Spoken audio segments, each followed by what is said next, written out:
Bannayuganda mbalamusiza nnyo nebaza Katonda nga bulijjo okuba nti atukuumye abalina ebizibu omukama ayibayiseemu naffe abali obulungi abafunye ebirungi mu ddaaza lino omukama tumwebaze. Nze Gita Charles ayesimbyewo okuvuganya ku bwa kansala bw'eggombolola yaffe Kalwana ku disitulikiti yaffe e Kasanda. Olwaliro ekindeese kitono nnyo. Abawagizi bange n'abatuuze b'e Kalwana njagadde obbayitiramu ku puroguramu yaffe gyetugenda otutambulirako nga tunoonya akalulu kaffe akanatuusa mu ntebe yaffe obwa kansala.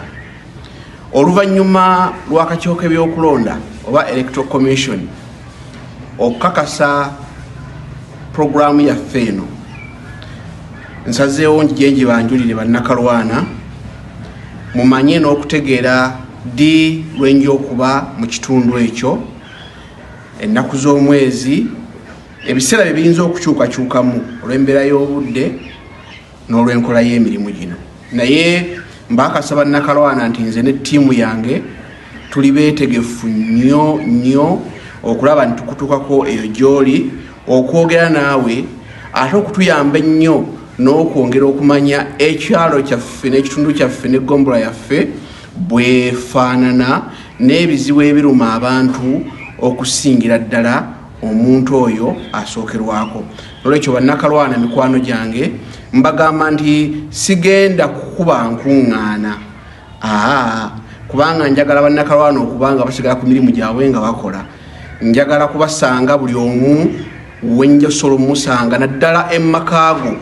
N'olwekyo bannakalwana mikwano gyange mbakasa nti okuza ku puroguramu eno ngenda kuba mbatuukako tulabe nga tutambuza embeera eno eya kampeyini nga tewali muntu ayisiddwa mu maaso. Okuva nga ennaku z'omwezi 11 okutuuka nga 17 ennaku ezo naziwadde Mayirikiti parish, so tutandikidde waka Mayirikiti tuba tuli waka, then nga 18 paka 24 twena kubeera bweyongedde. Abantu bange abebweyongedde eyo mbassaamu ekitiibwa ng'ennaku z'omwezi 18 na 24 ngenda kubeera nammwe eyo nga mbalambulako nga bwe twogera ku nsonga zaffe ez'ekitundu kyaffe na biki ebiruma ekitundu kyaffe. Ng'ennaku z'omwezi 25 mpaka nga 3 omwezi gwe11 tugenda kubanga omwezi otugumalirako Kikandwa mu tawuni, ngenda kumalirayo omwezi gwe11 kuva ennaku z'omwezi 25 mpaka nga 3. N'olwekyo Kikandwa mikwano gyange mwenna nja kuba nammwe mu nnaku ezo.